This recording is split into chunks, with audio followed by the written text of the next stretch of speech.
Today we're going to look at syncing credit card transactions from Ramp into Sage 100 via the Anyware Apps connector. First, we'll open Ramp.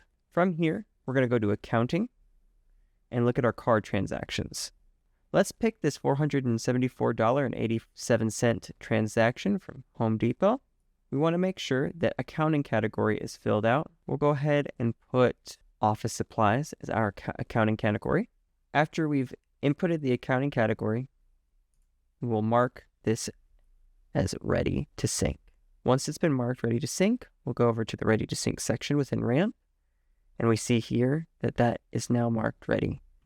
From there, we'll go into Sage 100 in General Ledger and in Transaction Journal entry.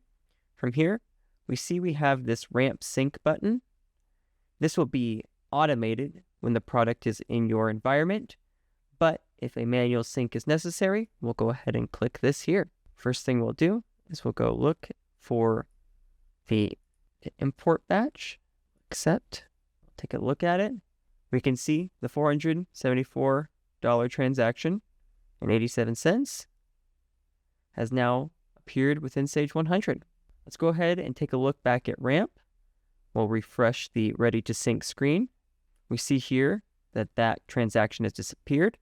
But if we go to expenses, we look fully approved, and we go into the search bar here, we can see this transaction is now marked as cleared and also shows that this transaction has been synced with accounting.